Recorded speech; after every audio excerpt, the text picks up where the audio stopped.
Bueno, vamos a continuar con las presentaciones del libro y quiero recordar, digamos, las partes que hemos hecho, ¿no?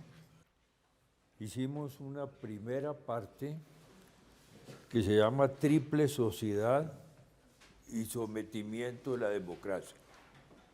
Esa es la primera parte, pues, que tal vez fue la que más profundizamos. Hicimos una segunda parte que se llama la oligarquía, oligarquía de la corrupción a la cooptación de los estados, donde desarrollamos una teoría particular de la corrupción, que digamos, para recordar, entonces es 3 sociedades, cooptada, no cooptada e ilegal criminal, y 3 formas, digamos, de corrupción, que son corrupción, cooptación, corrupción, captura y cooptación del Estado. Esos son las tres formas, y esas 3 formas se articulan diferentemente con las 3 sociedades. Entonces esa es la idea central. Y ahora, entonces voy a seguir donde íbamos. Antes de entrar al tercer gran tema, que son los mecanismos, cómo funcionan los mecanismos. Entonces voy a terminar lo que estábamos haciendo la vez pasada. Entonces, ¿cómo es la forma de redistribución de la propiedad, del ingreso, del poder y los riesgos? Nosotros estudiamos en las facultades de economía básicamente redistribución de propiedad y redistribución del ingreso, y más la del ingreso que de la propiedad. Pero hay 4 formas, digamos, articuladas, que son propiedad y el ingreso, poder y los riesgos. Esos son los 4 elementos claves cuando uno quiere hablar de desigualdad, redistribución, etc. Durante la década de los 60 se hizo en Colombia una política, o se inició una política de redistribución de la propiedad. Se intentó una reforma agraria, que como ustedes saben, pues no pudo seguir adelante. Se inició en el año 58, ¿sí? Y terminó, digamos, como experimento en el año 73 con el Pacto de Chicoral, que ya, digamos, cerró el concepto, digamos, de reforma agraria, y eso llevó a que después de esa fecha tuviéramos un periodo muy largo, digamos, de violencia y conflicto por la tierra. Entonces, esa es la redistribución de la propiedad.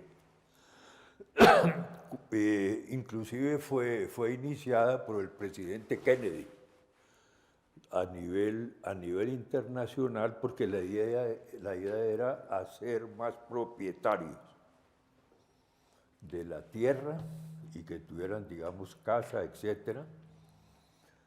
Se creó el Instituto de Crédito Territorial, etc. Cuando esa política fracasó, entonces a nivel internacional se inició la política o las políticas de redistribución del ingreso, principalmente a través de ¿qué? De la política fiscal, que no es la única que redistribuye, digamos, el ingreso, ¿no? Ustedes los pueden redistribuir también por aranceles, por el manejo de la política, digamos, monetaria, si la inflación es más alta o más baja. Dice, hay muchas formas de redistribuir el ingreso, no solamente la parte fiscal. Lógicamente, la redistribución de la propiedad también lleva a la redistribución del ingreso. Pues los últimos estudios que se han hecho a nivel global fueron los que realizó Piketty para mostrar, digamos, la concentración de la propiedad y el ingreso con el telón de fondo de la historia económica de los países europeos y de Estados Unidos. ¿Quién ha leído el libro de Piketty? Es decir, ¿lo conocen? Bueno, valdría la pena, digamos, mirarlo, ¿no? Inclusive aquí nosotros hicimos un gran foro sobre Piketty y sacamos un libro con los diferentes enfoques. Bien.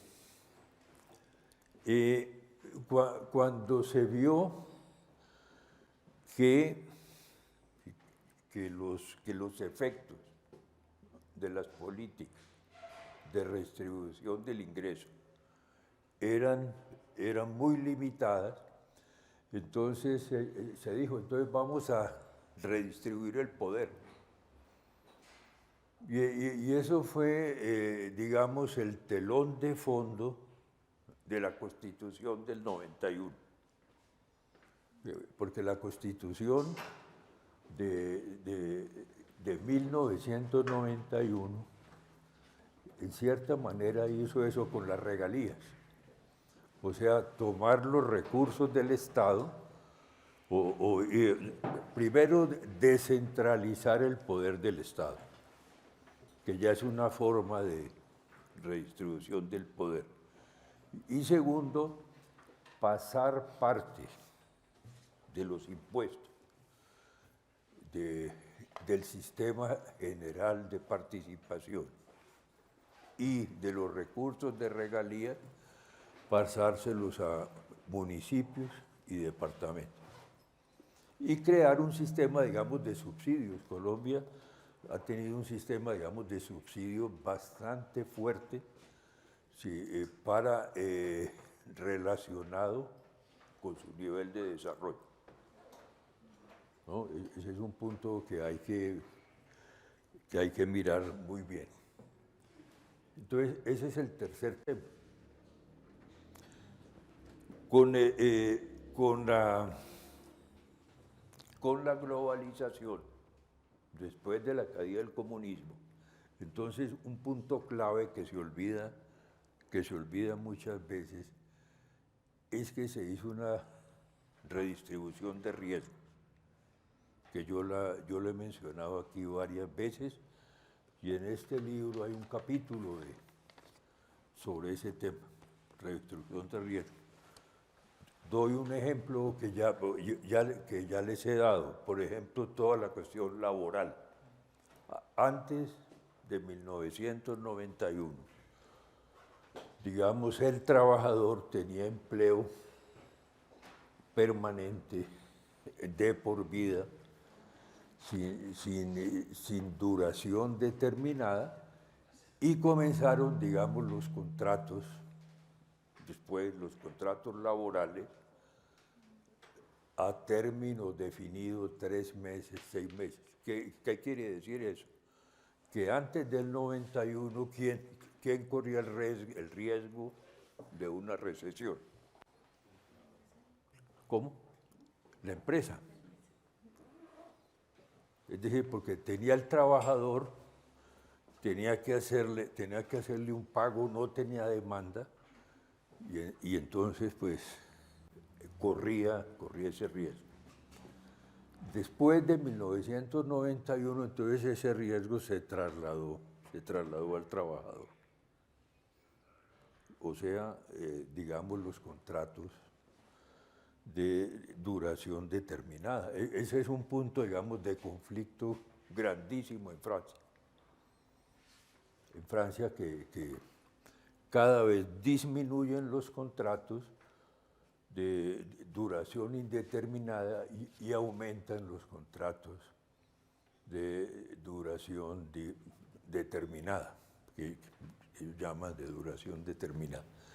Y eso mismo ustedes lo pueden ver con otro, digamos, a nivel municipal, departamental. ¿Cuál es, después de 1991, el sector que menos corre riesgos o que menos asume el efecto de los riesgos a nivel mundial? Financiero. Exactamente, el sector financiero. Ustedes lo vieron con la crisis de 2007, 2008, que montó un sistema, digamos, de corrupción global a nivel generalizado. Sobrevino la crisis subprime, cuando se esperaba un castigo para los bancos y los banqueros, porque una cosa es castigar el banco y otra cosa es castigar al banquero. Entonces vinieron todas las operaciones de salvamento, ¿no?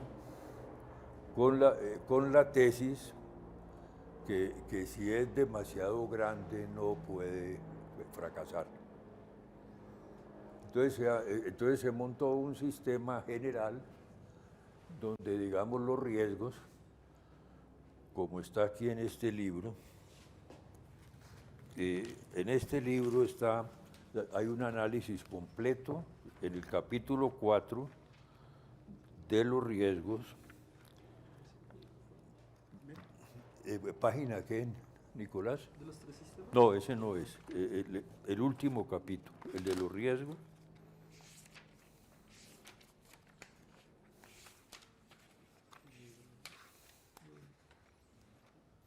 El capítulo 4 empieza desde la página 489.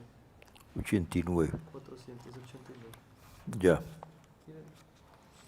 Aquí está, gráfica, página 494. Entonces, ahí analizo yo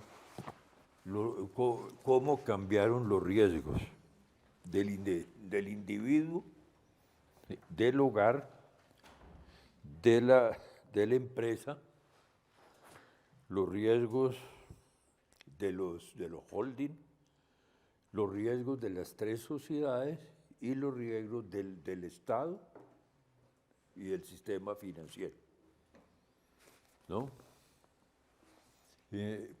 ¿Cuál es, digamos, la cobertura de los riesgos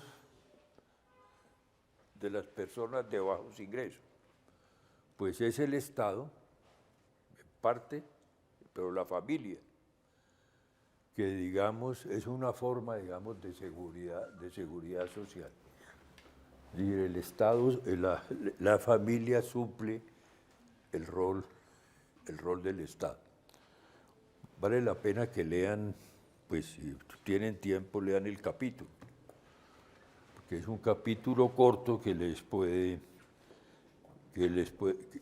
interesar. Entonces, esos riesgos, entonces las cuatro formas centrales de redistribución son propiedad, ingreso, poder y riesgos. Aquí ven ustedes en qué manera, digamos, se articulan o se han articulado en los grandes cambios. Generalmente la redistribución surge de grandes transformaciones. Entonces ahí tiene, que es lo que yo llamo actos fundacionales, donde se funda un sistema o se ha fundado un sistema nuevo. Entonces, por ejemplo, la Revolución Francesa, pues es una forma nueva, digamos, donde todo esto cambia. Primera Guerra Mundial, Revolución Comunista. ahí cambió. Revolución neoliberal. La revolución neoliberal lo que hizo fue cambiar esos 4 elementos. ¿Cómo los cambia?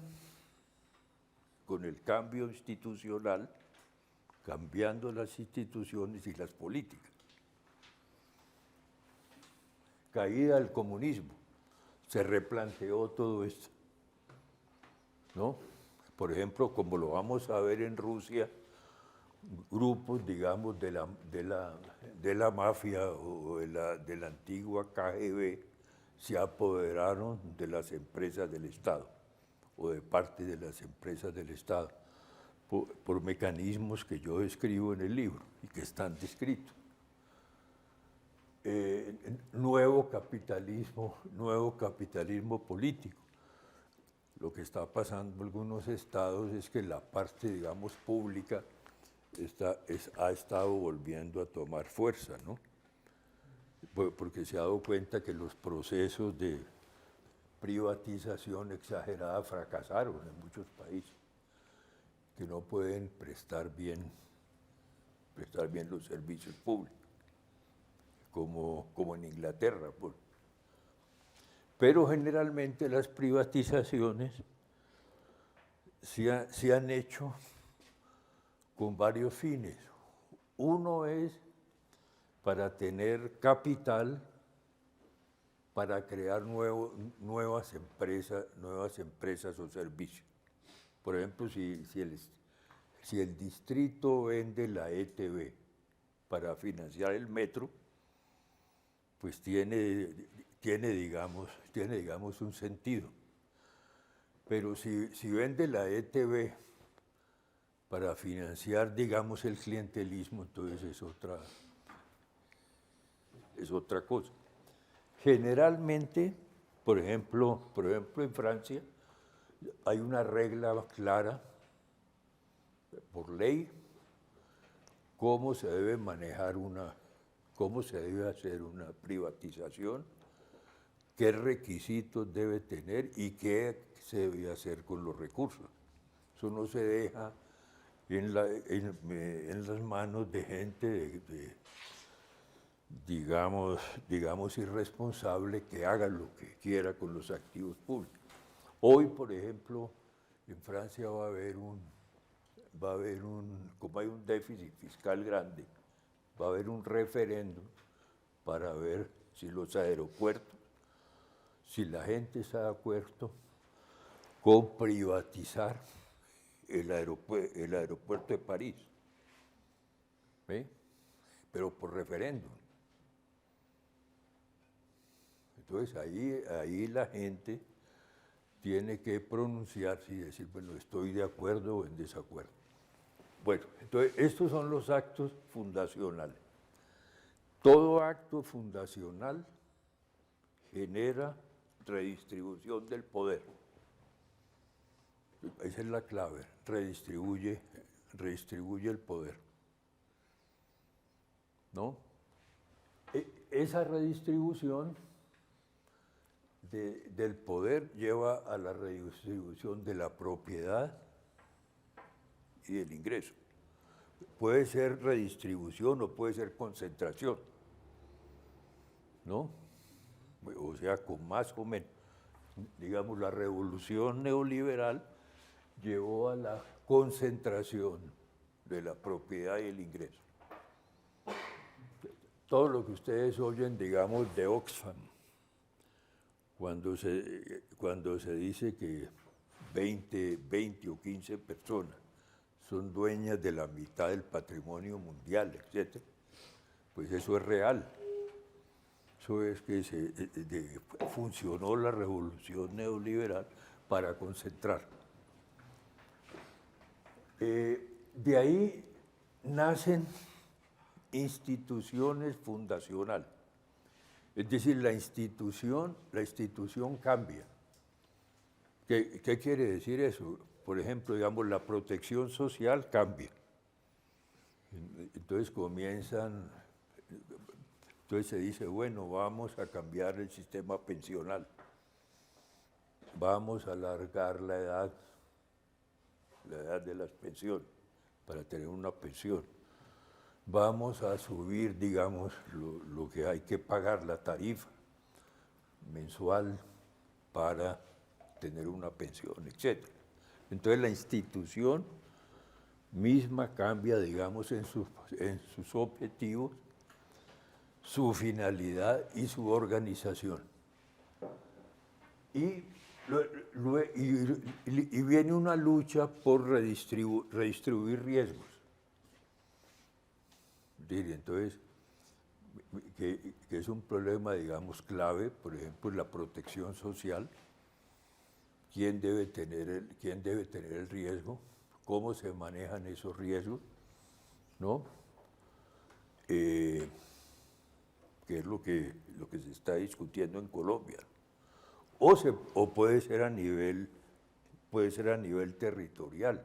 Se hace la planificación de Bogotá y se dice, bueno, tenemos 2 millones de personas que viven en zonas de riesgos, de inundación, etc. Entonces, digamos, hacia adelante, hacia el futuro, ¿van a ser 3 o va a ser 1? Bueno, esas son, digamos, decisiones grandes que quedan plasmadas en los planes, dentro de toda esta puja, digamos, por el poder. Entonces, conclusión, la puja, digamos, por el poder es esto: propiedad, ingreso, poder y riesgo. De allí que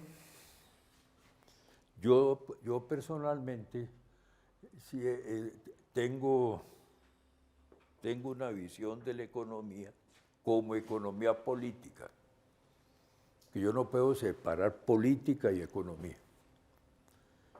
Y que, digamos, las teorías, ya sea, digamos, neoclásica, institucionalista, keynesiana, etcétera, son cajas de herramientas. Cajas de herramientas. Ustedes saben que es una caja de herramientas, ¿no? Donde hay diferentes llaves, etcétera. Entonces, para unos fines, por ejemplo, si yo estudio un problema de monopolios, pues, ¿qué debo utilizar? Pues la teoría neoclásica, que es la que ha, digamos, perfeccionado el análisis de eso. Pero si yo quiero hacer una política social, pues tengo que estudiar otras. ¿Ve? Entonces son como cajas de herramientas. No son filosofías de comprensión del mundo. Claro que los premios Nobel, cuando ganan el premio, creen que son formas, digamos, de entender el mundo. No, eso no es así, son cajas de herramientas. Creó una caja de herramientas para manejar, digamos, problemas prácticos y técnicos. Bien. Bueno, sigamos, Nicolás. Entonces, esto lo hice yo para mostrar cómo es el sendero de equilibrio del cambio de las instituciones. Tenemos aquí las 3 sociedades: cooptada, no cooptada e ilegal criminal. En una situación, digamos, de equilibrio, y se pasa a la fase que sigue. En la fase que sigue puede predominar los intereses de cualquiera de estas 3 sociedades, ¿no? Es decir, con el Frente Nacional prevaleció pues prevaleció la sociedad cooptada. Durante un periodo largo han prevalecido los intereses de la sociedad cooptada con la ilegal criminal. En la década, digamos, de los 80, de los 90, la ilegal criminal tuvo un poder gigantesco por la financiación que se tenía por el narcotráfico, las drogas, etc. ¿No? Sigamos, Nicolás. Entonces, ¿cómo se realiza el equilibrio? Ustedes tienen un alcalde que saca un plan, ¿no? Ya sea Peñalosa, Petro, cualquiera, o un presidente. Entonces tiene unas intenciones, una plataforma, y dice, yo quiero hacer esto. Y entonces la gente dice, bueno, no, pues, usted quiere hacer cosas muy buenas, etcétera, lo vamos a elegir, ¿no? Pero resulta que entonces plantea una estrategia. ¿Qué es una estrategia? Una estrategia, y voy a tomar la definición de Mintzberg. Mintzberg decía, una estrategia es un flujo de decisiones para manejar recursos.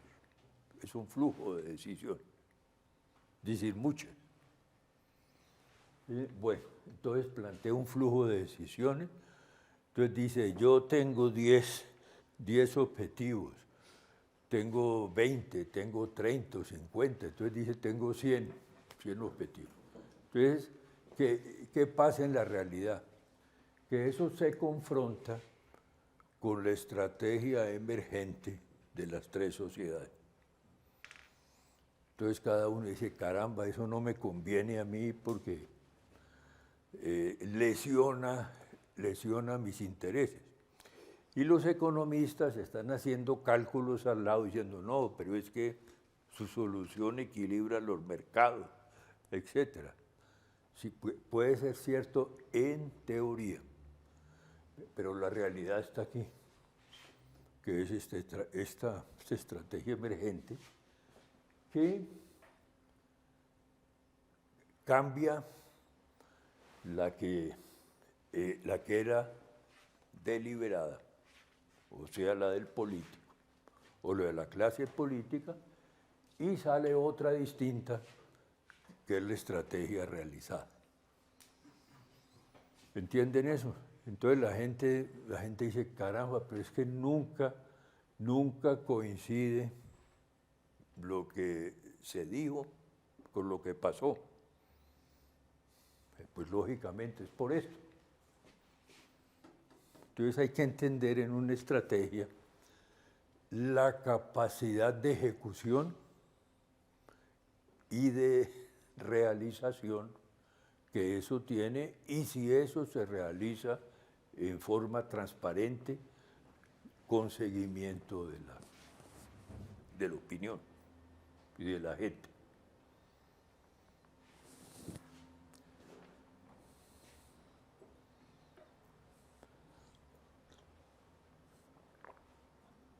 Bien. ¿Sobre esto hay alguna pregunta? Y el tránsito del equilibrio que estabas, el sendero del equilibrio... Pasa al otro. Pasa al otro. Hay un economista de los Estados Unidos, japonés, Aoki, que ha hecho ese análisis muy interesante de cómo se hacen los equilibrios. Y parte, digamos, de las teorías de la complejidad son eso, ¿no? Mostrar cómo se pasa de un estado a otro, ¿no? De un estado a otro. ¿Sí? Nicolás. Pero entonces, digamos, en ese nuevo equilibrio, voy a volver una... Sí. En ese nuevo equilibrio, la proporción, digamos, o el tamaño de cada una de las subsociedades puede variar, ¿no? Puede variar. Porque puede haber, digamos, migraciones entre cada una de ellas. Entonces, exactamente. Por ejemplo, si uno mirara el tema de los acuerdos de paz, que también puede ser visto a la luz de las estrategias deliberadas, emergentes y realizadas, uno también podría ver que, digamos, hay un intento de, por ejemplo, de migración de una parte de la sociedad ilegal criminal, que es, digamos, ahí estaría pues los excombatientes, Sí, y pues que están transitando una parte, digamos, hacia la sociedad no cooptada, que serían, digamos, la base, sí, ¿cierto? A través, digamos, de planes de exactamente. producción. Y también, digamos, una parte que ha sido el secretariado hacia la sociedad cooptada, porque empiezan a ser parte de Del la... Congreso y de la política. Sí. Sin Sí, embargo, pues había muchas trabas para esa migración, ¿no? sí, Pero sí, es como pero se va dando. Sí. Entonces, Se va. digamos, sí, hay también como un cambio, o sea, puede haber un cambio en el tamaño de cada una de las subsociedades, en el nuevo equilibrio. Sí. Exactamente, eso es. O sea, hay que entenderlo en esa, como Nicolás dijo, en esa forma, que eso produce, digamos, cambios cuantitativos y cualitativos, de calidad también, ¿no? O sea, la sociedad se puede ir haciendo mejor, se toman mejor decisiones, se asignan mejor los recursos. Entonces, eso es lo que hay que estar vigilando. Sigamos, Nicolás. Bueno, yo les había explicado también esta parte, digamos, de la distancia al poder, ¿no? Pero yo no sé si les había mostrado, este es el centro, digamos, de la ciudad, en la ciudad física, y este es el centro, digamos, del poder, o sea, donde está el presidente. Entonces, cada grupo quiere estar más cerca, ¿cierto? Por eso la frase que es común, quiero ganar espacio. ¿Qué quiere decir quiero ganar espacio? Pues quiero estar más cerca. Quiero estar más cerca, digamos, de las decisiones. Quiero estar más cerca, digamos, de los fondos del Estado, de los recursos. Y entonces tenemos, ¿por qué no pasa la que sí? Entonces funciona para los que se interesan por los modelos. Funciona como un modelo de la ciudad. El modelo funciona así. Y la ecuación de presupuesto de una red o grupo, ya sea un gran grupo, digamos, económico, narcotráfico, guerrilla, contrabando, gremios políticos corruptos, tercer sector, funciona en la siguiente forma. Una función de ingreso. Quiere maximizar su ingreso. PZ es el precio compuesto de bienes y servicios, incluido el ahorro. Z, la cantidad de grupos de bienes. Y PT, que es el punto clave, PT. Precio del poder a la distancia T del presidente. El presidente es un gran maestro de ceremonia que puede decir, mire, los fondos se van por este lado, por el otro lado, los recursos, ¿no?, financieros del Estado. Equivale en el modelo de Alonso a la cantidad de tierra a la distancia T del centro, porque cada uno quiere estar más cerca del centro, ¿no? Es decir, cuando, por ejemplo, si yo trabajo en el centro y hay una congestión muy alta, pues ¿qué es lo que busco yo? Estar más cerca del centro. Entonces eso es lo mismo ya. Q, la cantidad de poder que equivale a la unidad de espacio. Y K, en función de T, costos de transacción para tener acceso directo al presidente. En la política equivale a costos de pagos a los jueces, de ocultación de los expedientes, pago de intermediarios políticos, financiación de campaña. Y en el modelo, digamos, de William Alonso, que es el modelo físico de la ciudad, son los costos, digamos, de transporte a la distancia T. Entre más lejos esté, más alto es el costo de transporte. Que en inglés son los commuting costs, es decir, los costos de transporte. Bueno, es exactamente lo mismo, ¿no? Devolvámonos. Entonces, si yo estoy acá,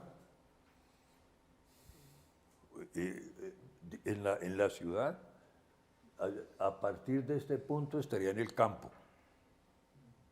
que ya no me puedo, digamos, tengo más dificultad.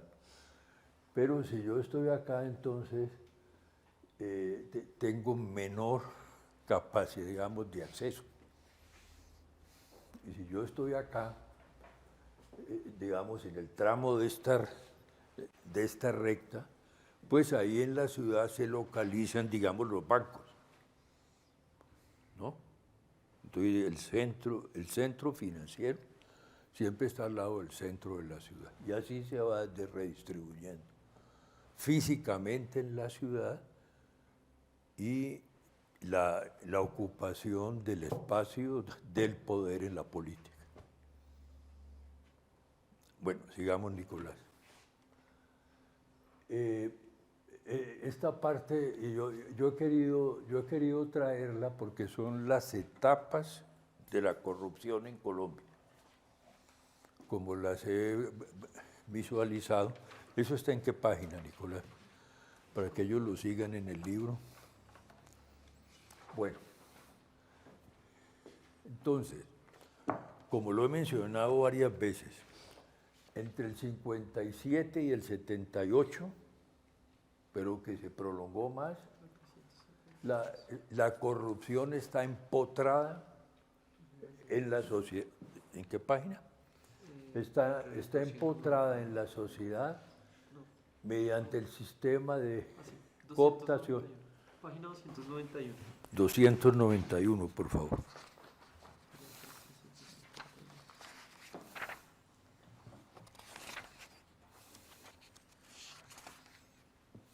Exacto. Entonces ustedes pueden ver, la corrupción está empotrada en la sociedad mediante el sistema de cooptación y la extracción de privilegios.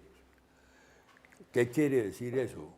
Como había muchas empresas del Estado, es decir, empresas, había el IFI, muchas empresas del Estado, lo que buscaba, digamos, el sector privado era ser miembro de la junta directiva de esas empresas, ¿no? Porque de ahí podía sacar ventaja. Entonces, por eso digo que estaba empotrada. Estaba el Estado y aquí estaba empotrada. Por eso era difícil identificarla, era latente, aceptada socialmente y se confundía con el capital social y político, que es lo que ustedes, como son muy jóvenes, pues no pudieron, digamos, vivir eso, pero la gente decía, tengo mucho capital social porque mi papá es miembro de la junta directiva de tal empresa pública. ¿Ve? Eso era capital político y capital social. Y se daban actos, digamos, de corrupción, pero eran vistos, digamos, normalmente. Se veía normal. Se veía que era lo que, digamos, la sociedad, así era. Y así era el PRI. Por ejemplo, el PRI, los grandes negociados se hacían en esa forma, siendo miembro de una empresa del Estado, de la junta directiva de una empresa pública. Después vino el capitalismo de eficiencia, que yo llamo, y corrupción, después del año 91. Comenzaron a disminuir las empresas públicas, o hacerse, digamos, va a desaparecer, por el sistema, digamos, de privatización. Entonces ya no se necesitaba que el poder privado se empotrara, porque no lo podía hacer. Entonces funcionaba, la corrupción se desprende de la sociedad, se hace visible porque ya no está dentro del Estado. Se legitima socialmente con las privatizaciones y concesiones potenciadas por la fuerte intervención del Estado neoliberal, que ha sido uno de los estados más intervencionistas. Es que se piensa que el Estado neoliberal no es intervencionista, es de los que más interviene para dar todas estas ventajas. La pregunta es quién obtuvo, digamos, la concesión, quién obtuvo determinada privatización donde se ganó el 50% del valor del patrimonio. Pero entonces ya se hace en otra forma, capturando los reguladores. Capturando los reguladores y los que fijan las reglas de las concesiones y privatización. Paradoja. Esta es la gran paradoja, digamos, mundial. Más transparencia y menos administración de justicia. Todo se hace más visible, todo se ve. La prensa, digamos, denuncia. Pero como hay un control y una cooptación de la justicia, no hay, digamos, la sanción que merece ese daño. ¿Entienden eso? Esa es una parte que yo considero fundamental. Y entonces ahí comienzan ya a nacer las fake news, todo, digamos, la verdad no interesa. Interesa es la versión más convincente sobre un tema, que no es necesariamente la verdad. Y después, a partir del 2000, eso ya viene lo que yo llamo el capitalismo mafioso y la corrupción. Entonces la corrupción se globaliza por el narcotráfico. Se vuelve un sistema, digamos, global. Ahí yo planteo varios. ¿Por qué no busque esa página, Nicolás, donde están los diferentes sistemas de corrupción? La NC favorece el clientelismo. Entonces, si yo tengo una sociedad informal que pesa el 50 o 60% del empleo, esa es la base, digamos, del clientelismo. Si no hay derechos universales, si no hay derechos. Porque si la salud es universal, la educación es universal, yo no necesito procesos de intermediación. Si no es universal, sino focalizada,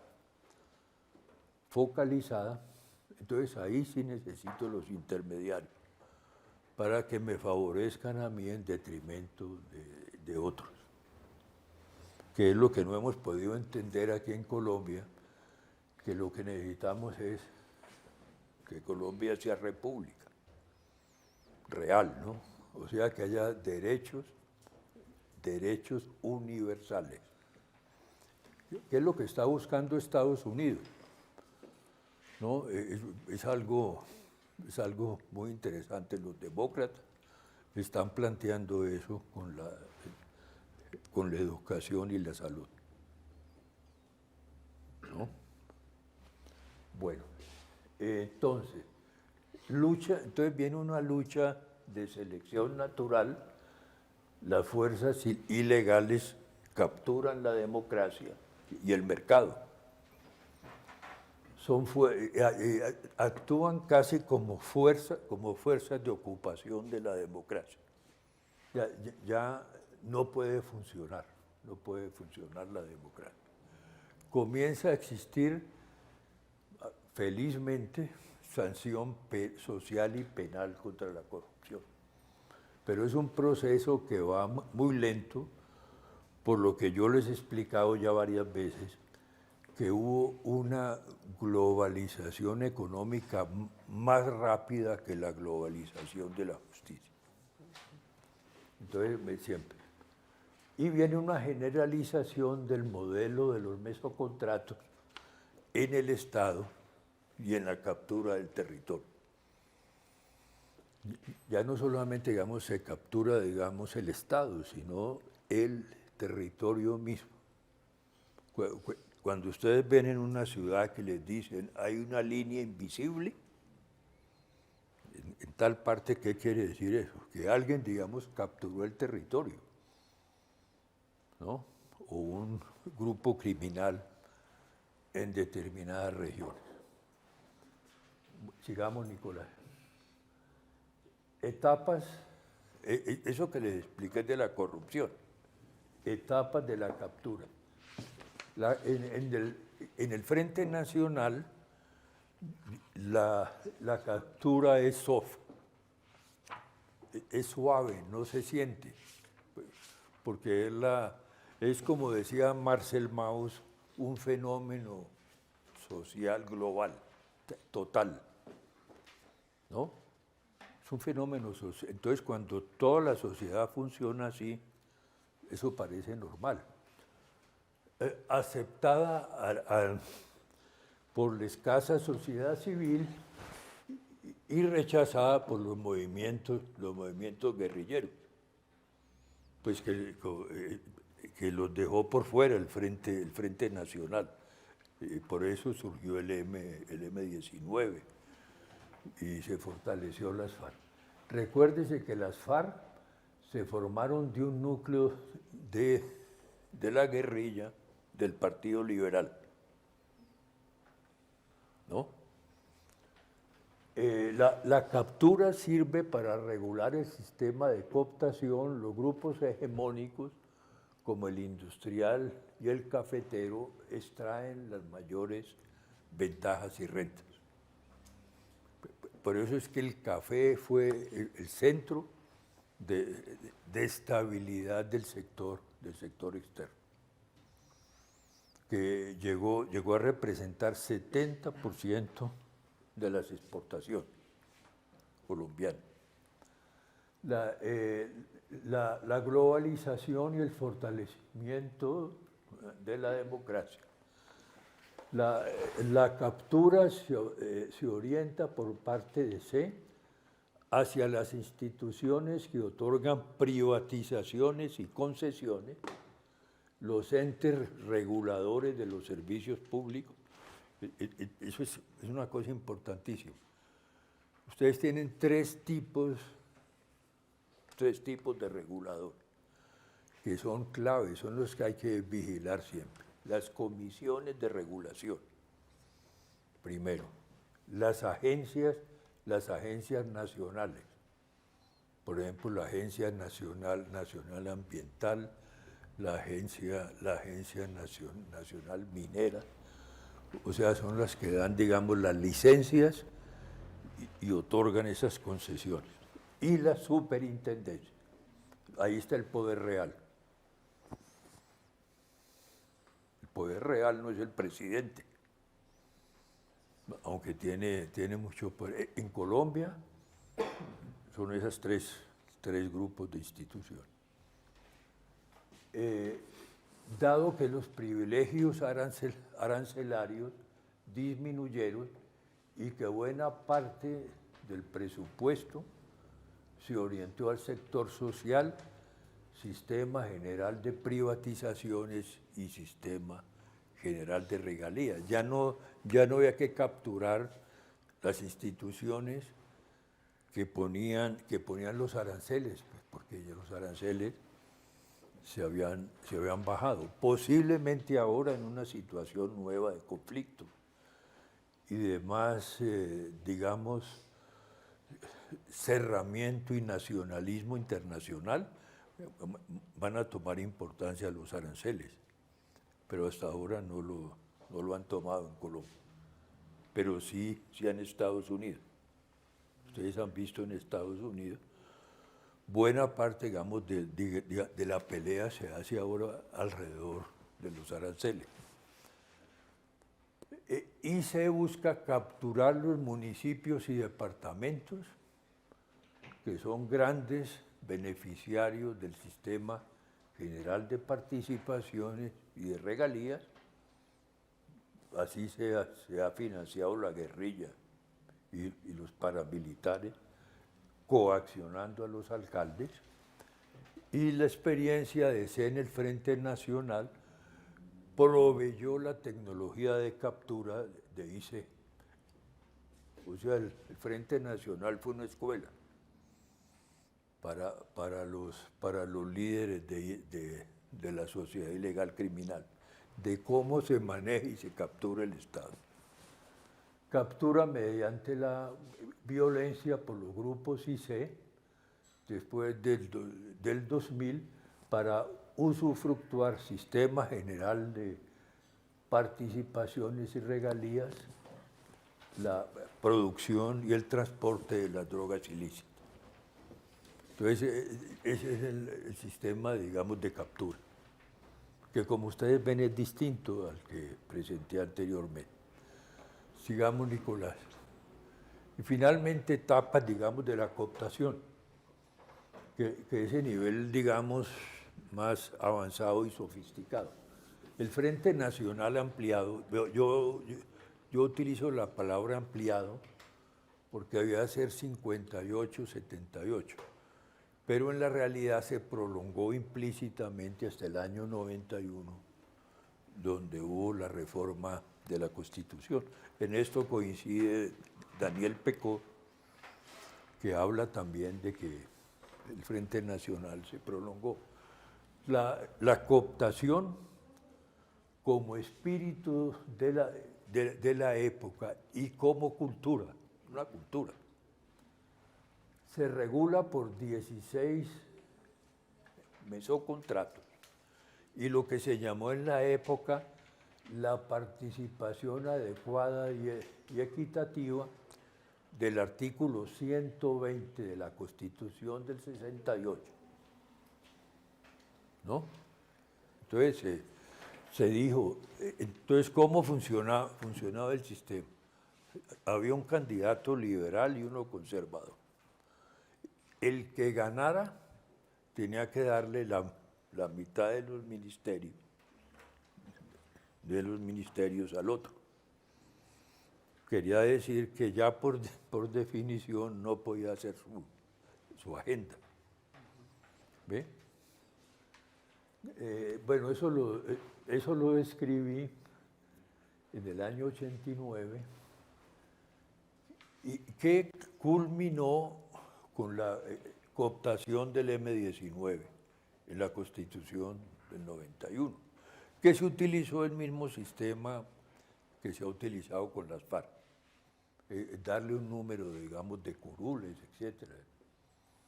Bueno, la cooptación durante la globalización y el fortalecimiento de la democracia en el 91 y 2000. Esa década fue una década muy importante a nivel mundial, porque en cierta manera pareció florecer la democracia. Y el libre mercado. Fue una especie de edad de oro cortica, donde hubo, digamos, cambios importantes en los países del este, por ejemplo. Dejaron de ser comunistas. Pero entonces comenzó a apreciarse la cooptación de los órganos del poder del Estado, particularmente la justicia, como adecuada. Entonces, por grupos, partidos, etc. La de la sociedad que violaba las reglas de la competencia y la meritocracia como inadecuada. Entonces se comenzó a decir, bueno, tenemos cooptación en la justicia, pero eso no está mal. O sea, es, digamos, como el colesterol bueno. Todo el mundo tiene colesterol bueno y colesterol malo. Entonces, ahí había, digamos, justicia con cooptación buena, como el colesterol bueno, y las otras partes de la sociedad, el colesterol malo. Ustedes todavía no se hacen pruebas de colesterol, ¿no? Pues, por la edad yo me la hago cada 3 meses para saber cuánto colesterol bueno y malo tengo. Bueno, pero ese punto es clave, que es lo que estamos ahora en un conflicto sin salida, cómo reformar, digamos, la justicia, las cortes, quién elige los magistrados de las cortes. Bueno, todo eso está, yo lo analicé desde el año, digamos, 86, cuando escribí el libro Democratizar para sobrevivir. Ahí lo analicé con las instituciones que había en ese momento. Luego viene la cooptación, captura y cooptación del Estado, compartida por C e IC, custodiada por la violencia de los grupos IC en el orden local. Hubo en cierta manera como una alianza implícita durante un periodo largo entre C e IC para el manejo de los fondos del narcotráfico, que yo explico en el libro.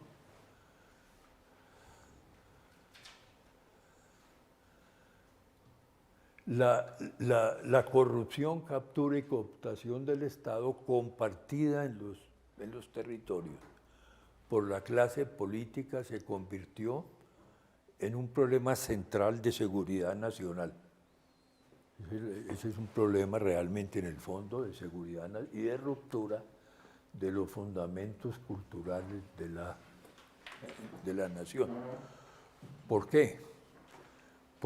Porque la clase dirigente, después de la Constitución del 91, dijo, bueno, nosotros nos quedamos con las privatizaciones, concesiones, con la diplomacia, con los puestos públicos, y les vamos a dejar a ustedes el orden local. Entonces se apoderaron del orden local. Y hoy se ve eso, digamos, como un gran problema. Pero fue falta, digamos, de acción de la clase dirigente y del Estado. Bueno, sigamos, Nicolás. Bueno, esto es... Hay una parte del modelo, o de los... yo no lo llamaría modelo, de la interpretación. Yo uso diferentes modelos, inclusive los que hago yo los uso. Pero lo que importa siempre es la concepción general, ¿no? Entonces, aquí encontré un trabajo que a mí me pareció clave, y es que en el año 80 el Banco de la República financió un trabajo para una persona que quería mostrar cómo eran las élites en Colombia históricamente, el poder presidencial. Y hizo un análisis que a mí me parece fascinante. Los cruces matrimoniales de los presidentes de la República, ¿no? Desde el año, creo que es 1820, después de Bolívar. Entonces usted mire todos los cruces que hay, ¿no? Siga, Nicolás. Y aquí están, digamos, las convenciones. qué presidente es, ¿no? Yo traigo esto para mostrarles que un modelo o una estrategia, por más consistente que sea, siempre está mediatizada por el poder. Y en este caso por la genealogía. Por la genealogía. Ese proceso primero se hizo a nivel nacional con los presidentes y el presidente, y ahora se está haciendo a nivel regional. Nicolás está haciendo una tesis que yo le estoy, digamos, asesorando, donde está tomando o ha tomado el enfoque mío de las tres sociedades, pero ha tomado estudios un estudio. ¿Por qué no explica usted? Bueno, no, pues ahí mientras comen. Lo único que tomé es un estudio de Diana Isabel Ocampo, que es una antropóloga que se ha encargado de montar una línea de investigación acá en Colombia a través de algo que se llama etnografías del poder. Entonces, ella básicamente lo que hizo en su tesis doctoral fue analizar cómo se ha comportado la clase política en un departamento, en este caso Córdoba, pues que es un departamento muy conocido por tener una élite, digamos, corrupta a nivel local, regional y también a nivel nacional por su alta participación en el Congreso. Entonces, pues ella establece, digamos, una metodología para, digamos, hacer un seguimiento a todo lo que ha sido la dinámica de estas élites dirigentes, sus genealogías y también, digamos, el proceso de profesionalización que han tenido. O sea que, digamos, hay familias, o que ella encontró que hay familias en Córdoba que básicamente se han dedicado durante más de 3 o 4 generaciones, pues básicamente a socavar el Estado. Entonces se han dedicado, digamos, a tener representaciones en el poder local, regional y nacional, y pues que son familias que se han vuelto expertas en eso. Entonces, pues eso es un método a través de la antropología donde estudia, digamos, las redes de parentesco que existen entre la clase política dirigente de un departamento. Entonces lo que yo he estado haciendo, pues a pequeña escala, es hacer eso para otro departamento que es el Cauca. También analizando, digamos, cuáles son los partidos políticos a los cuales pertenecen. Entonces, digamos, yo tomé una representación política entre 1998 y 2018.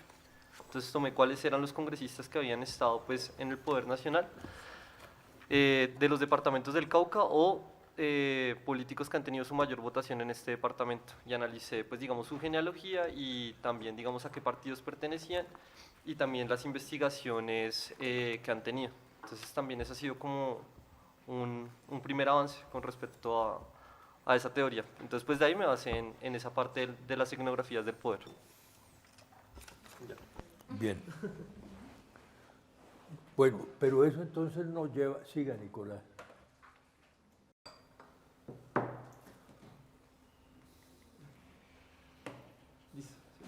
No está la gráfica del modelo evolucionista, donde está Darwin y el enfoque que yo he hecho. ¿Por qué no la busca para explicárselas a ellos?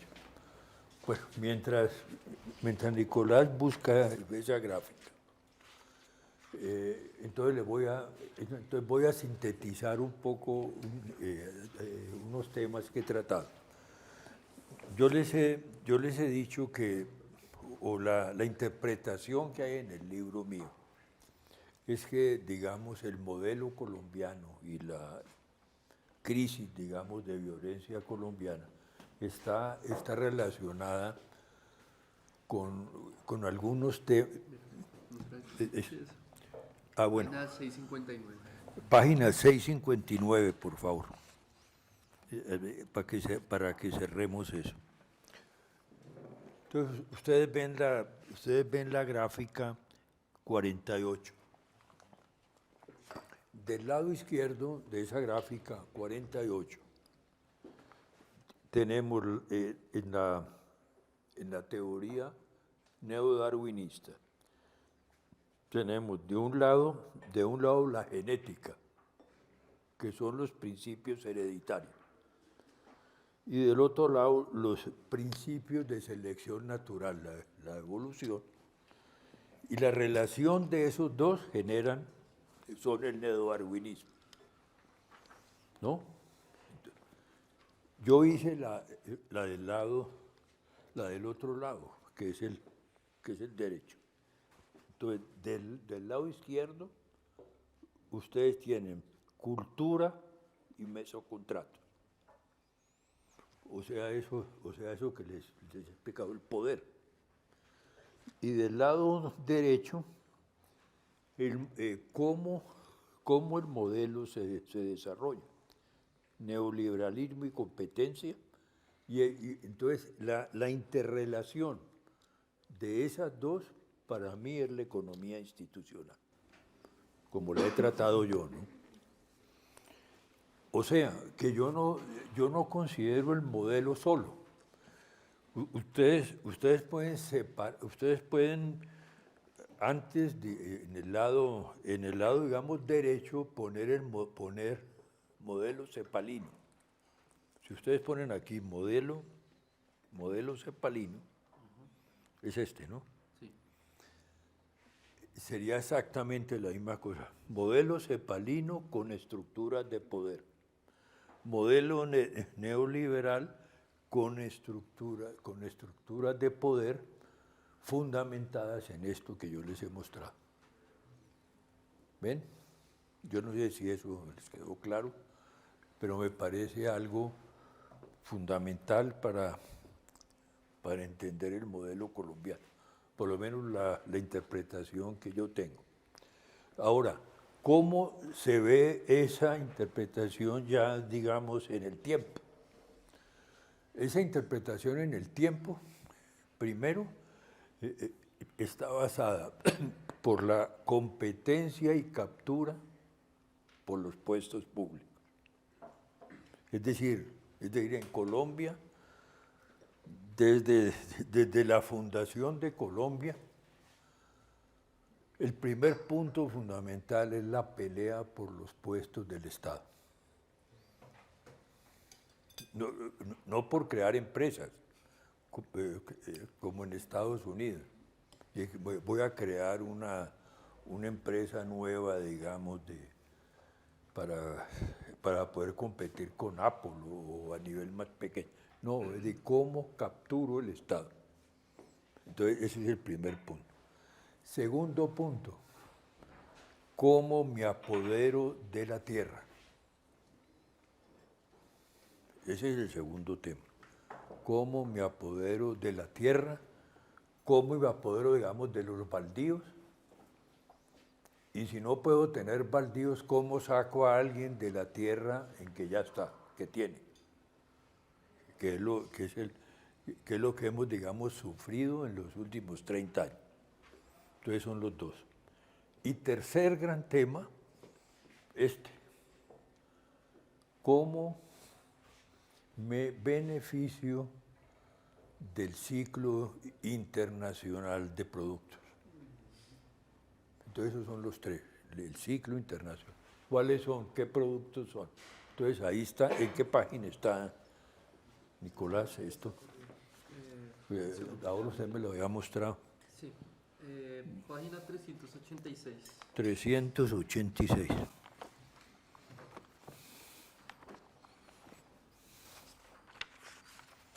...386. Entonces ustedes tienen hasta 1880, a la izquierda tienen una hegemonía liberal. Fíjense que siempre se buscaron las hegemonías. ¿Qué quiere decir cuando yo busco una hegemonía? Pues que yo quiero todo el poder. Hegemonía quiere decir yo quiero, o digamos, mi grupo quiere todo el poder, que es una visión completamente diferente a la democracia, que es compartir, dialogar, tomar. Bueno, Después viene la época de la regeneración, 1880, 1898, que yo la interpreto como un pacto nacional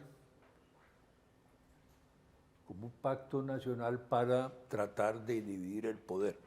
Eso es lo que yo llamo la cooptación 1 de la Colombia moderna.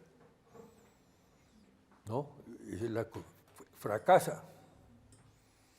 Fracasa porque en la mente no hay la idea, digamos, democrática de compartir, ¿no?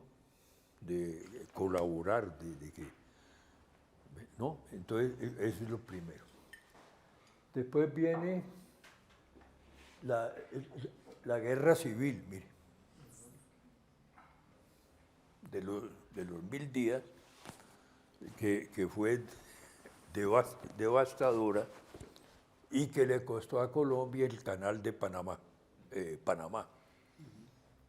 decir, Colombia es un país que si uno ve el mapa, se ha venido, digamos, contrayendo, ¿no? Una de las cosas importantes a los niños es mostrarle el mapa de Colombia o los mapas, cómo han cambiado. Bueno, luego vino la dictadura del general Reyes. Ahí está, 1902, 1908 más o menos, donde se pudieron hacer algunas obras públicas. Pero todo eso, ¿con qué? Con el fondo del café. Si no hubiéramos tenido café, aquí no hubiéramos tenido nada. El fondo, digamos, del café. O sea, los ciclos del café, ¿no? Eran lo que definía. Entonces, cuando el precio del café era alto, pues se podía hacer algún ahorro, y para impedir, digamos, que la inflación se desencadenara, no se gastaban cuando el precio estaba alto, sino más adelante. O sea, Colombia jugaba el contragolpe, como en el fútbol. Ahorraba y después entonces gastaba. Bueno, luego vino una hegemonía conservadora aquí, y luego una hegemonía liberal hasta el año 46, y luego vino la dictadura del general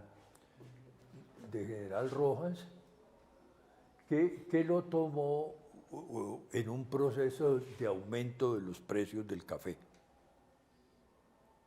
que fue algo, por eso el general Rojas pudo hacer bastantes obras, ¿no? Porque tenía precios del café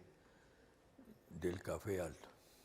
Entonces ustedes tienen ahí la parte ligada al café.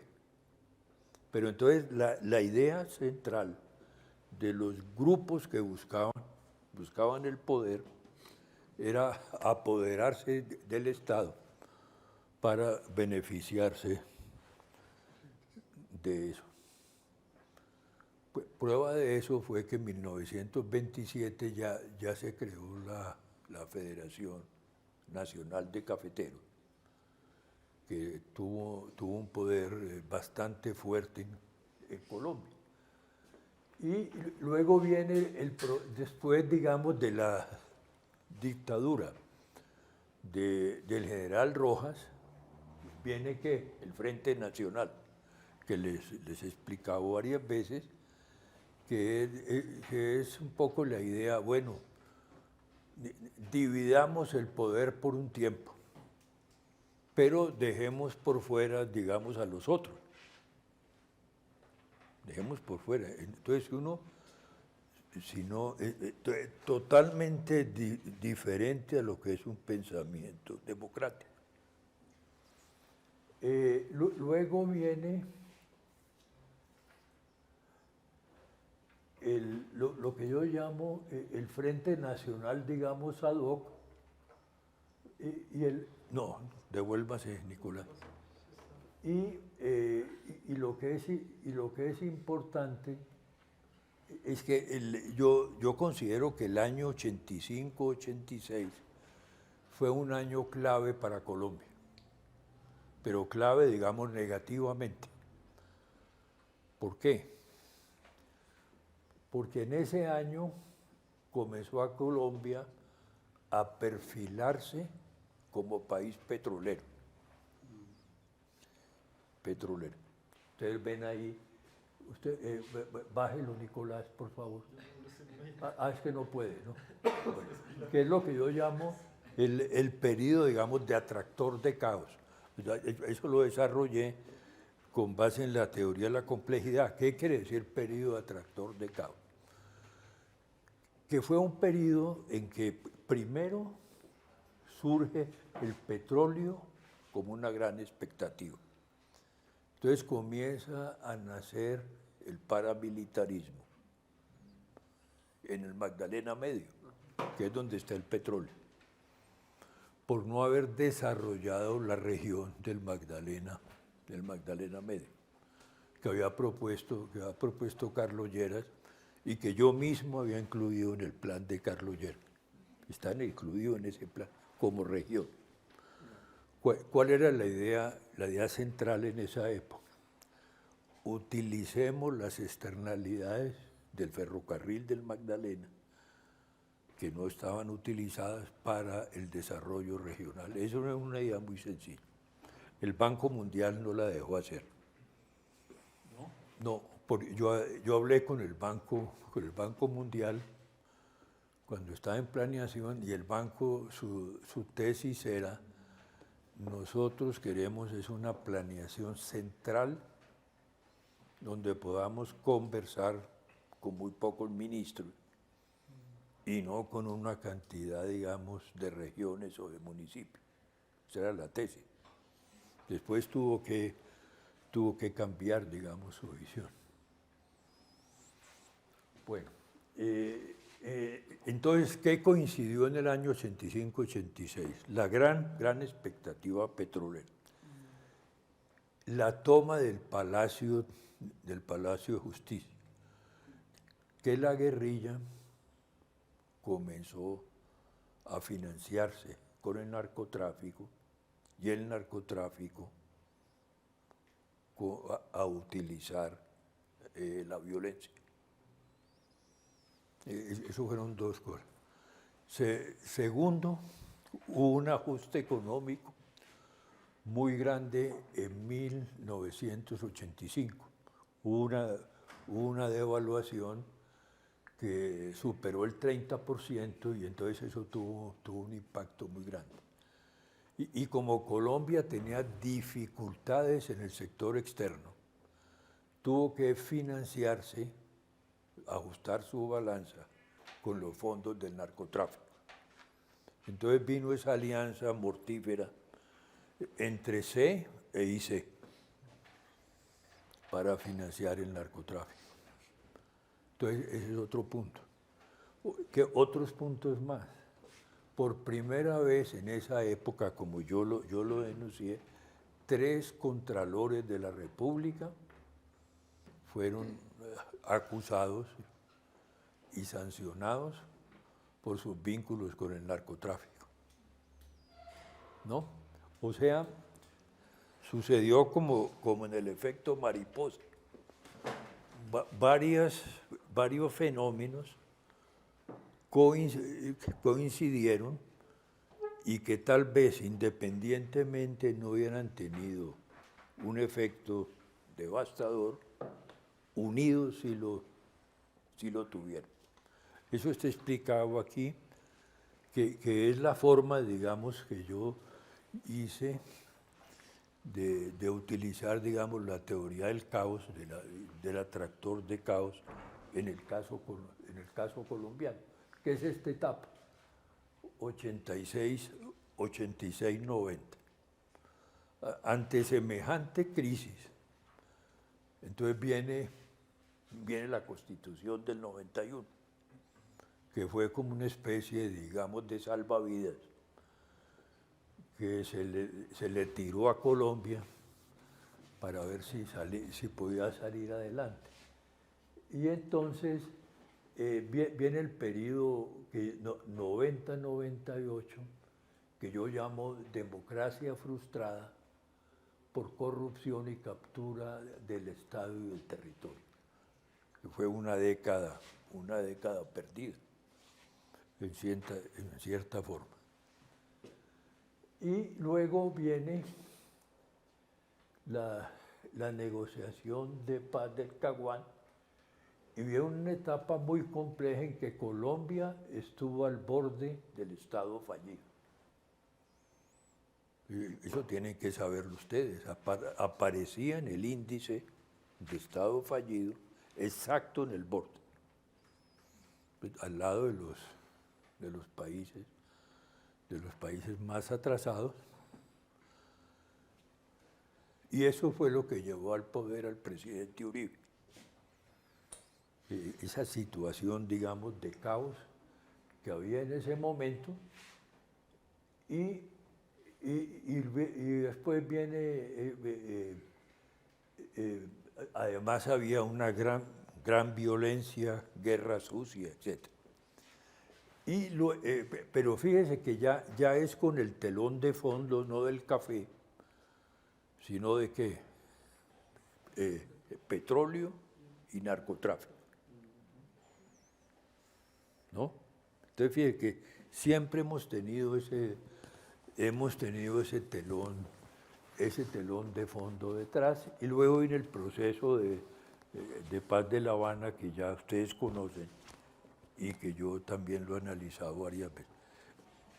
Entonces yo les sugiero estudiar esto bien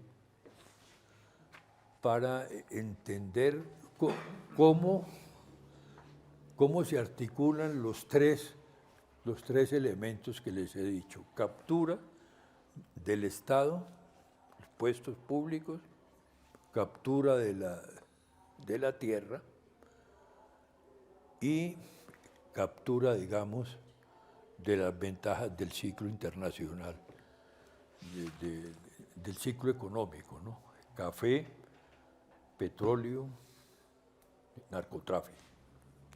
Bueno, yo no sé si sobre lo otro hay preguntas. ¿Sí? A mí me surge una pregunta, y es respecto al tema del proceso de paz. En los acuerdos, creo que el punto 1 y 2 trata el tema de los PEDET, que son los programas de enfoque territorial. Según entiendo, los PEDET son programas que van orientados hacia el tema veredal, Sí. pero vienen de un orden nacional. Entonces los recursos como que se destinan directamente. No sé si este tipo de programas pueden generar una centralización, digamos, de estos espacios. Yo creo que sí, pero lo que yo vi en el punto 1, y eso pues lo hemos comentado, es que no tiene vínculos con la política económica y el modelo de desarrollo. Para mí la forma más importante de reactivar el campo es creando una política de autosuficiencia alimenticia. Si Colombia está importando 12 millones de toneladas de alimentos, ese es el primer punto que había que corregir. No vamos a ver que se produzca en el país. Porque todos estos planes de los PDET, ¿no? Estos planes pues tienen que ser financiados con fondos de regalías, con presupuesto nacional. Pero tiene que haber una parte presupuesto nacional, que está bien, pero otra parte el mercado. Y si si no se le da mercado a los campesinos, yo no creo que pueda haber desarrollo de fuerte, digamos, de esos PDT. Hay que dar una lucha es por los mercados. Y cómo se reactivan los mercados. Por ejemplo, digamos, todos, digamos, los restaurantes escolares, que son fondos, digamos, del Estado, deberían tener esa visión, ¿no? Comprarle, digamos, a los campesinos que producen. No comprarle a los supermercados y a los malls. Comprarle al campesino. O sea, me parece que hay que hacer un esfuerzo para vincular política macroeconómica y modelo de desarrollo con desarrollo territorial local. Creo yo, es un esfuerzo grande.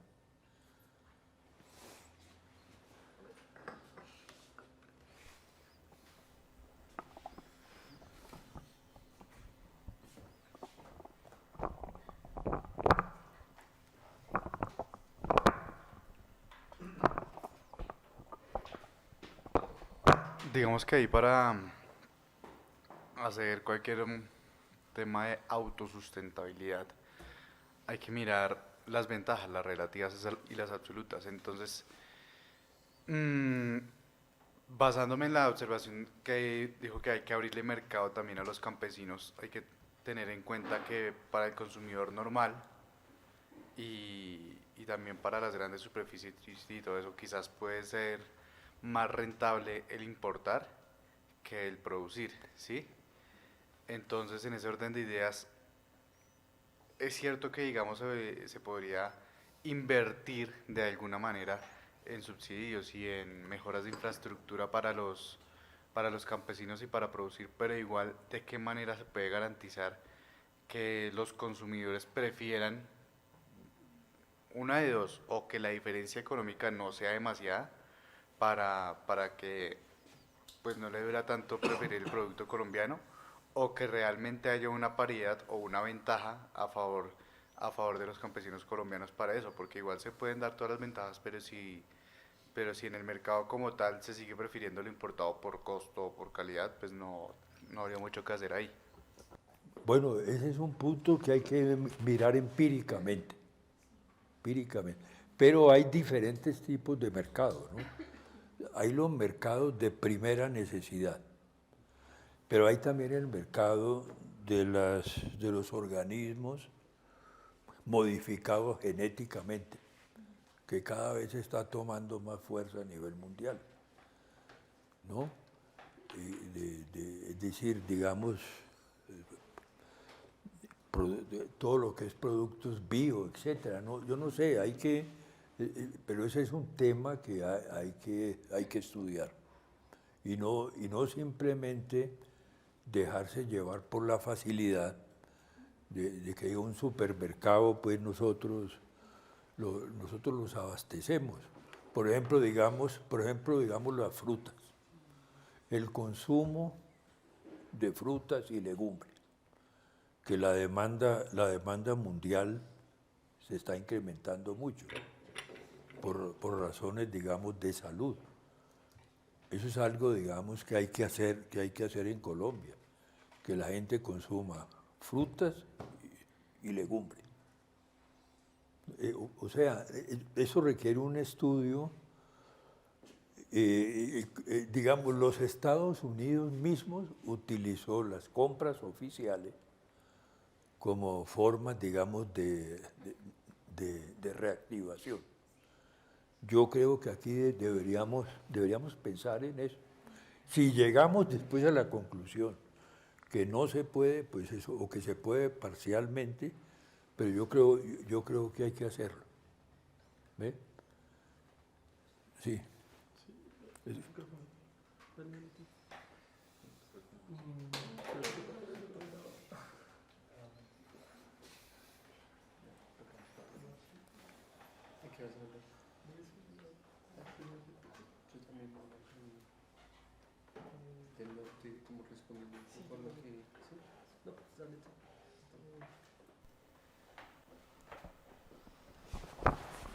Un comentario, me parece que frente al tema del punto 1, del acuerdo de paz, Sí.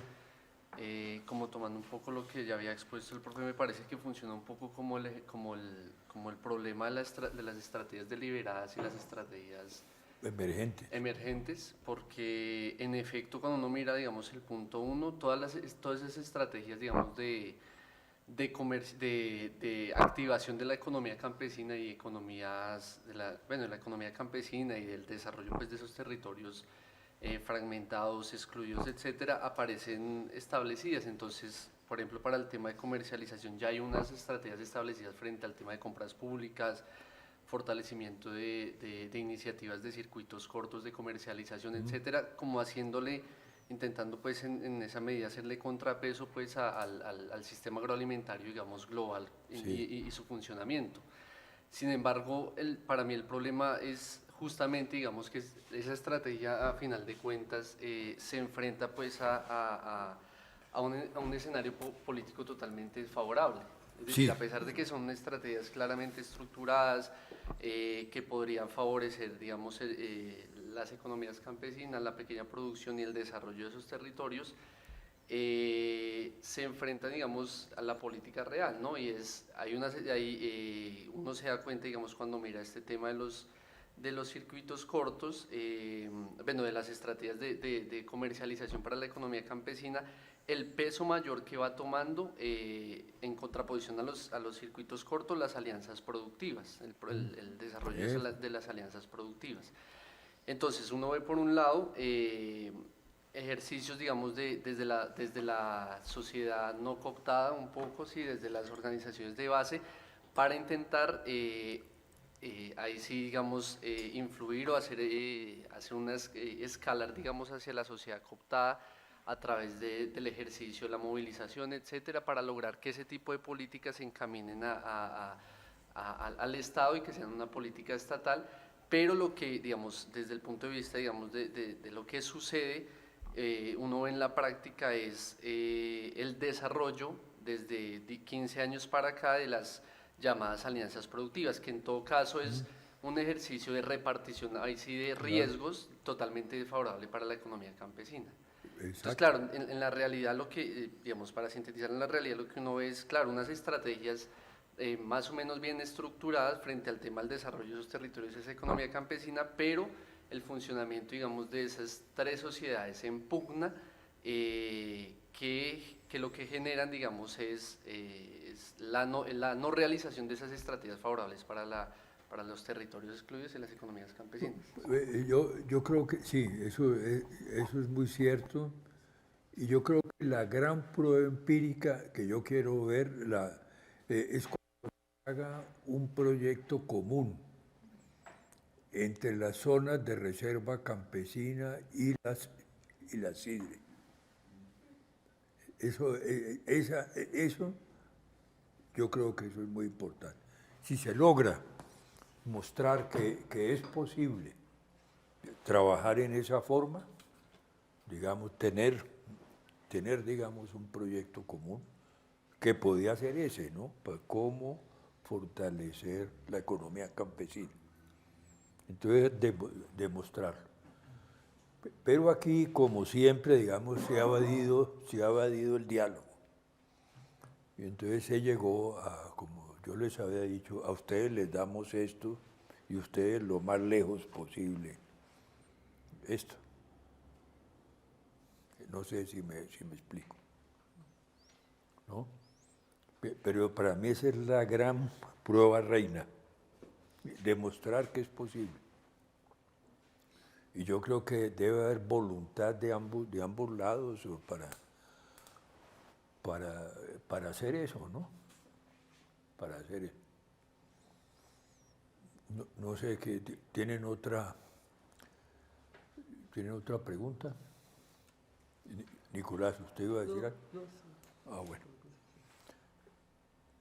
Bien, entonces voy a introducir, ¿qué hora es? Voy a introducir el tema, tal vez porque ya se aproxima la hora. Bueno, entonces el capítulo 3 son los mecanismos de la corrupción, captura y cooptación. ¿De cuáles son? De cómo yo miro eso.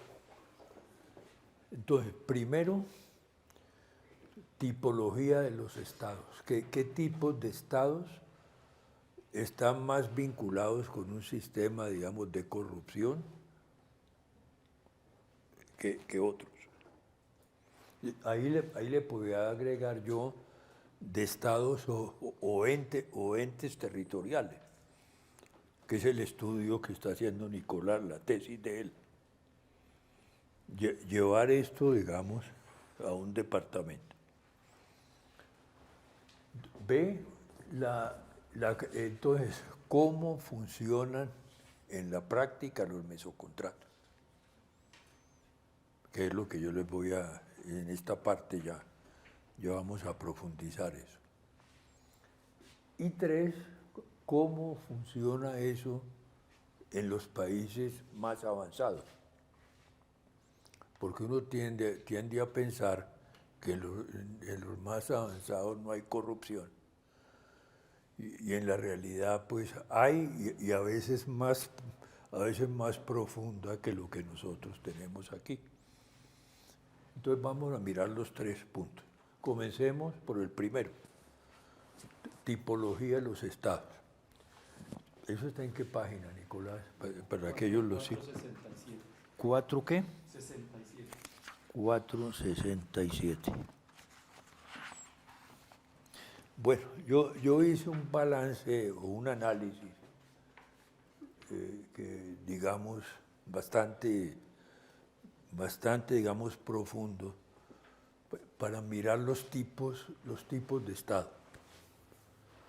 Eso me surgió una vez que hice una escala en un país del África, Sierra Leona, que en ese momento estaba considerado como un Estado fallido y que uno ni podía, digamos, del aeropuerto, casi que no se podía entrar al país, eso era terrible, no sabía quién controlaba el país.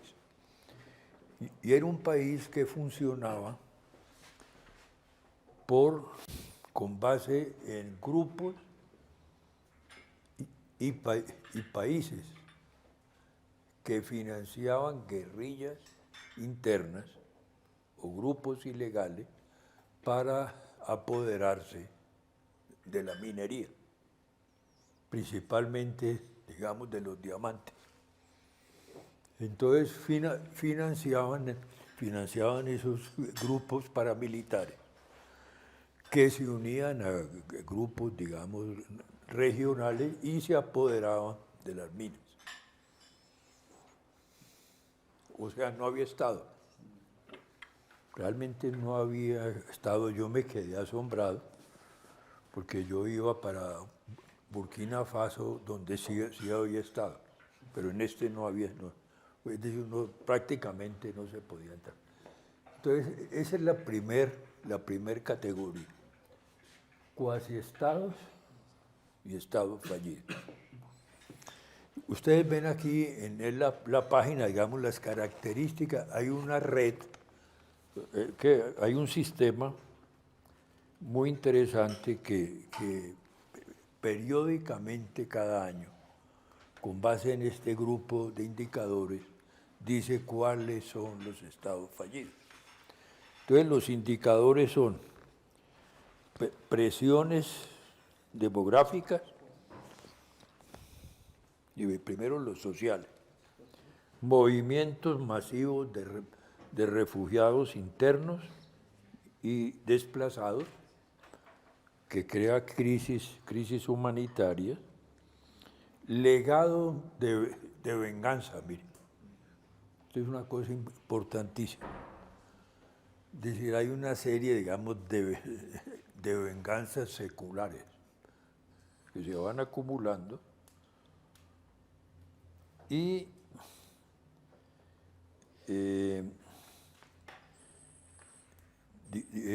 digamos, problemas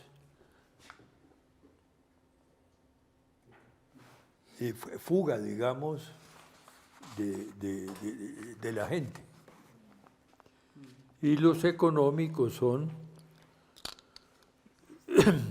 pues un desarrollo económico bajo y estancamiento económico, que son países que no, pues que están totalmente estancados. Y los indicadores políticos, fíjense, criminalización y deslegitimación del Estado, deterioro progresivo de los servicios públicos, que ese es un indicador muy importante. Es decir, se acaban, no hay mantenimiento, no hay Estado de derecho. Hay un Estado dentro del Estado. Yo creo que aquí estuvimos cerca, digamos, la mafia logró acercarse a eso. Aumento de las élites, digamos, fraccionadas o en conflicto, y intervención de otros estados o actores políticos. Fíjese los indicadores tan interesantes. Entonces ellos toman esto, envían, digamos, a cada país investigadores para llenar esto y con base en eso sacan el índice. En 2002 fue Nicolás, ¿no? Colombia estuvo en el borde. Con eso fue una época, digamos, terrible en eso. Bueno, estos son estados totalmente desinstitucionalizados. No hay instituciones, no hay estado, digamos, de derecho. Hoy están considerados ahí Sudán, Siria, Eritrea, es decir, hay un grupo, hay unos como 6, ¿no? 6 o 7. Estuvo también Irak, pero ya salió, ¿no? Afganistán también. Pero ya no está, es decir, hay otros, hay 5 o 6. Yemen. Sí, y fíjate que generalmente coinciden donde hay guerras. De ahí la responsabilidad de desencadenar guerras.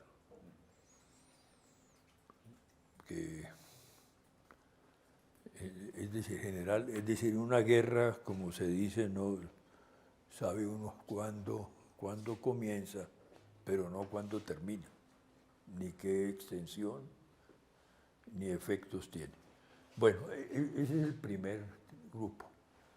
Segundo, la acomodación de las élites dirigentes mediante un sistema, digamos, de corrupción, cooptación y captura, que es el segundo tipo de estados.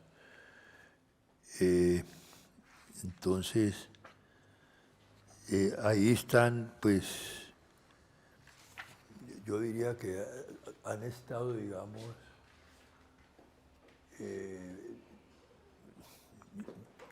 yo creo que Colombia ha estado cerca de ese tipo, digamos, de modelo, ¿no? De que por lo menos en el periodo en que coincidieron los intereses de C e IC, porque era un proceso de acomodación de las élites, no se sancionaba como se debía haberse hecho, digamos, el narcotráfico, o que no se respeten los derechos humanos, que es el riesgo grande que tenemos hoy, ¿no? Más frente al más frente a eso, a los derechos humanos, y al narcotráfico. Tercero, la economía canalla. Ese fue un concepto que se acuñó para mostrar el caso por ejemplo, digamos, de Rusia, donde un grupo realmente, digamos, de interés mafioso llegó a apoderarse del 40% del PIB, para que ustedes tengan idea, ¿no? 10 individuos ricos, antiguos de la KGB, etcétera, y entonces todavía eso, pues, en cierta manera, pues ha funcionado y no se ha podido consolidar un régimen democrático. Los estados que oscilan perdularmente entre dictaduras militares y el populismo.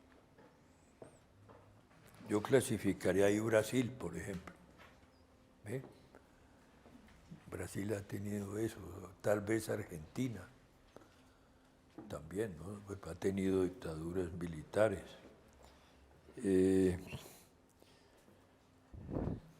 Hoy ese es un modelo bastante generalizado. Tienen también paraísos fiscales,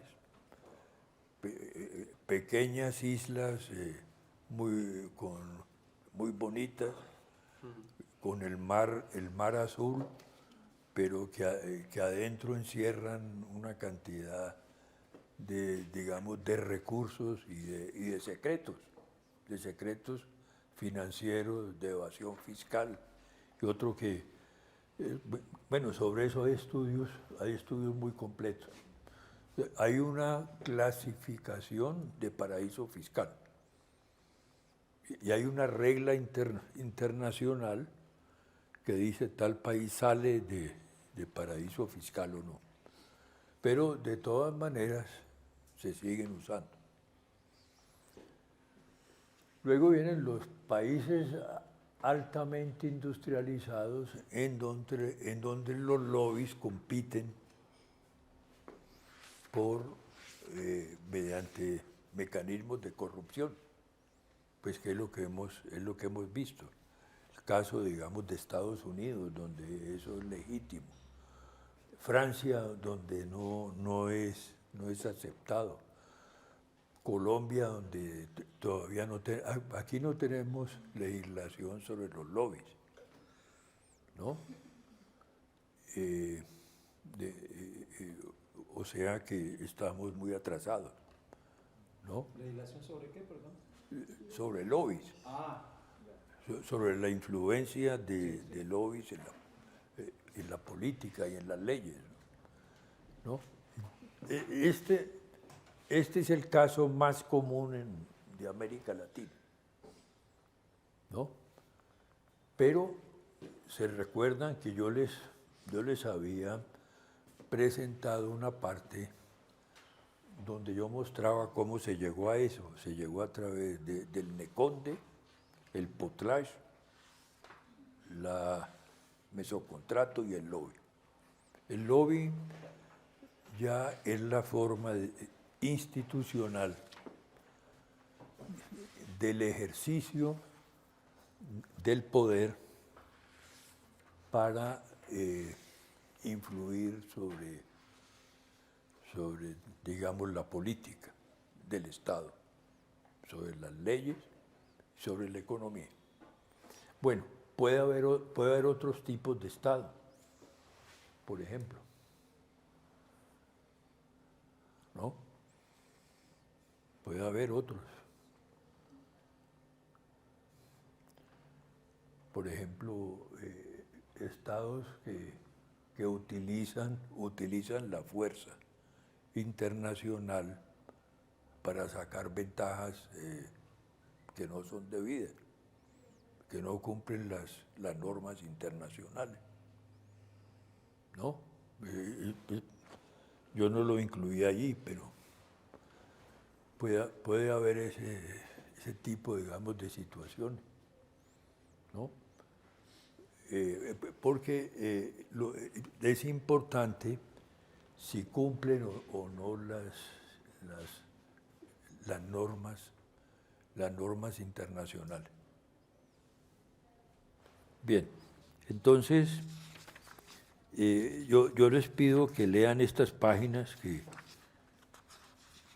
son interesantes. Por ejemplo, lo que escribí sobre los paraísos fiscales, página 481, que son los indicadores, ¿no? El Tax Justice Network calcula el Financial Secrecy Index, y ahí está la metodología, cómo se hace el cálculo, ¿no?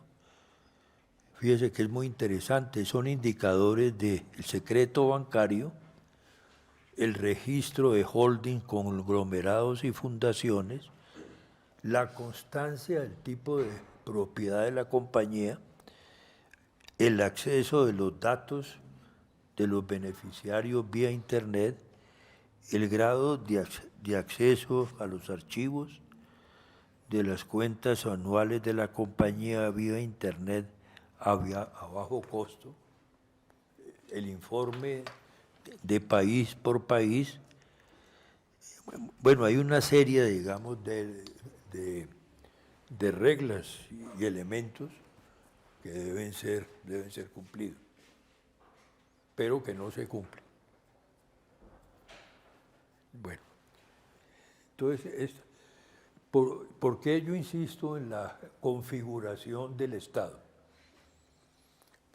Porque las condiciones iniciales inciden mucho en la corrupción.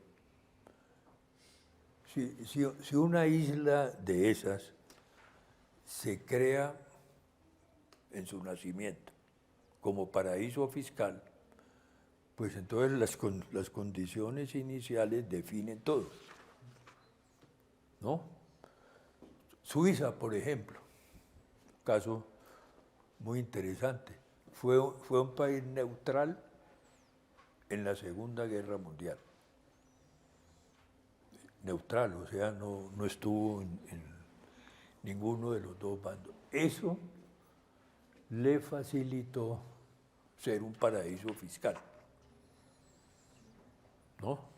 O sea, donde la gente rica de todo el mundo, incluidos los nazis, guardaban allá su dinero y sus obras de arte, pues que habían robado.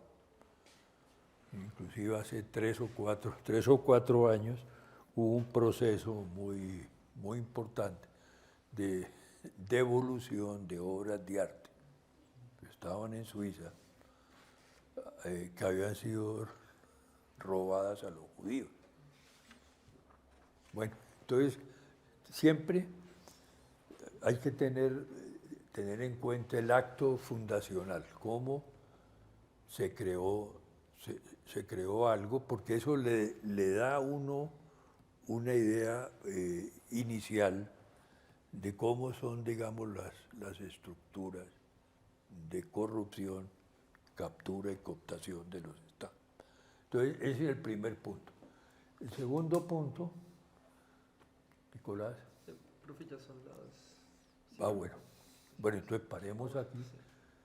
Entonces, el segundo punto que vamos a ver la próxima vez son los mesocontratos. O sea, es el B, ¿no? Sí, pero ahí no está. Ahí no está. Bueno, pero entonces en el libro está. Entonces ya vamos a ver, sobre todo en el caso de Colombia, que es el que yo pues, he estudiado, cómo es. Para entender eso hay que tener pues unas bases mínimas, digamos, de historia económica y de economía, para poder entender cómo se van generando esos pactos. Bueno, muchas gracias.